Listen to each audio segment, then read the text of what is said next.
সোনা অমিত ব্লগে নতুন একটা ভিডিওতে তোমাদের সবাইকে ওয়েলকাম। আরও একটা নতুন ব্লগ নিয়ে তোমাদের সামনে চলে এলাম। সম্পূর্ণ ব্লগটা দেখতে থাকো। গুড মর্নিং, কেমন আছো তোমরা সবাই?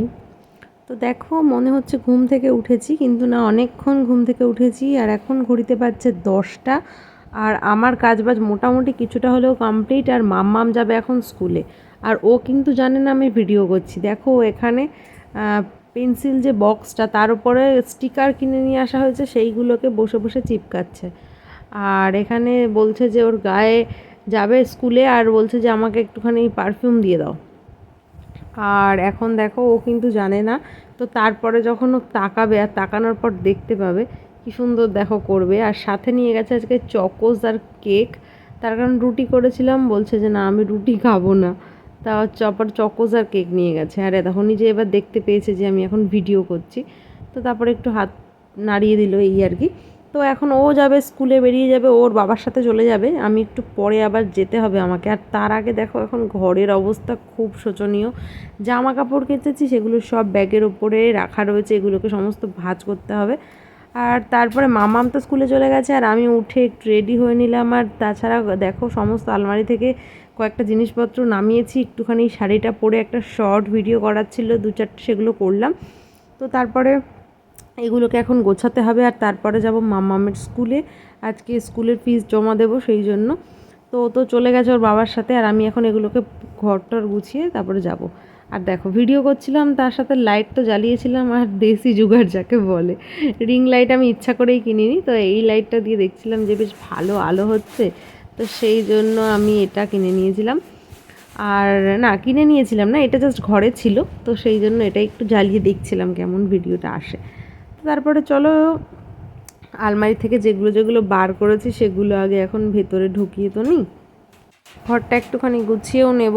সকালবেলা ঘুম থেকে উঠে ঘর মোছা, ঝাড় দেওয়া, এগুলো সবই হয়ে গেছে। কিন্তু এখন মাম্মাম স্কুলে যাবে বলে ওদিকে রান্নাবান্না করলাম। তারপরে ওই জন্য এই কাজগুলোকে পরে করছি। জামা কাপড় কাচা হয়েছে, কিছুটা এখনও মেলা বাকি আছে, আর কিছুটা শুকানো জামা কাপড় রয়েছে আগে যেগুলো কেচেছিলাম, তো সেগুলোকেও ভাঁজ করতে হবে। আর এই শাড়িটা পরে একটা ভিডিও করেছিলাম, এটা কিন্তু আজকে আমি প্রথম জাস্ট ভিডিও করার জন্য পরেছিলাম। এটা কিসের থেকে যেন অনলাইনে আনা হয়েছিল, কোয়ালিটি খুব একটা ভালো না, আর আমার খুব একটা মানে ভালোও লাগছে না শাড়িটা। এত ডিপ কালার, কেমন যেন ক্যাটক্যাট করছে। তা যাই হোক, রয়েছে, তাই জন্য পরেছিলাম। আর এখন বম্মা তো যেদিন এসেছিলো আলমারিটা গুছিয়ে দিয়ে গেছে আমার। আর এই যে মাম্মাম ঘরে থাকলে না এত নোংরা করে ঘর, যেখানে মানে উল্টো পাল্টা এখানে ওখানে জিনিস সব রেখে দেবে।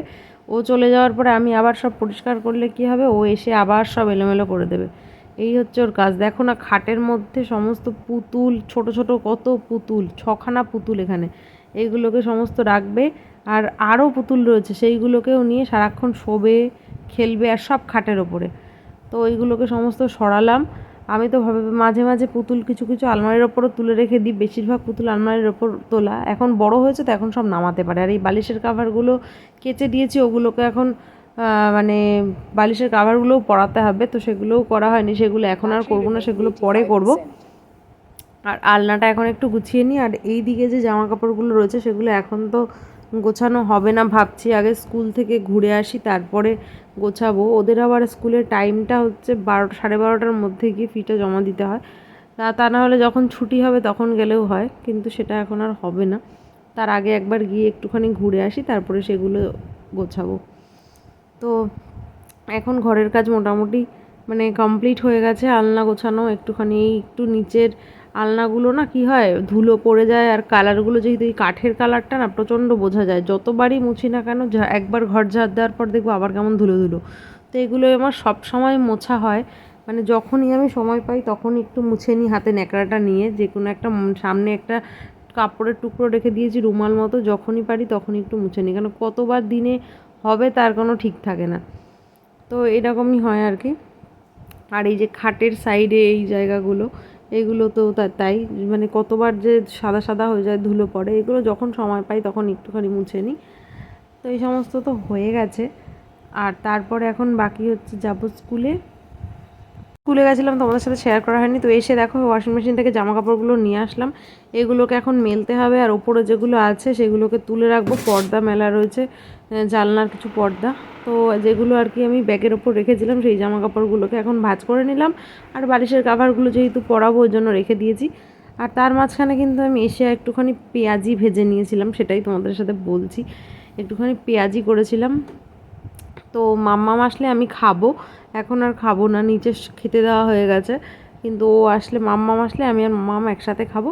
এখন এই যে জামা কাপড়গুলো ছিল সেগুলো একটু ভাঁজ করে নিলাম, আর নিয়ে এখন এবার নিচে যাব, আর গিয়ে একটু দরকার আছে সেগুলো একটু করে ফেলবো। তো এখন নিচে চলে এসেছি। দেখো এখন মাম্মামকে আনতে যাবো একটু বাদে, 3টের সময়, এখন বাজে 2:30 মতন। তো আমি ভাবলাম সবজিগুলো কেটে নিই, সন্ধ্যাবেলা ইচ্ছে করে না মাঝে মাঝে, সন্ধ্যাবেলা যদি একটুখানি শুয়ে থাকি বা মাম্মামকে পড়াই, যাই হোক, তখন তাই জন্য এখন এই শাক নিয়ে এসেছিলো সেগুলো একটু কাটবো।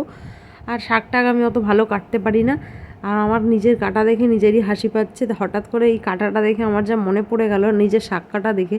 আমার বড় মাসির বাড়িতে না গরু আছে, তো মাসিকে দেখতাম বিচলি কাটতে, তো অনেকটা ওইরকম লাগছে আমার নিজের শাক কাটা দেখে নিজেরই।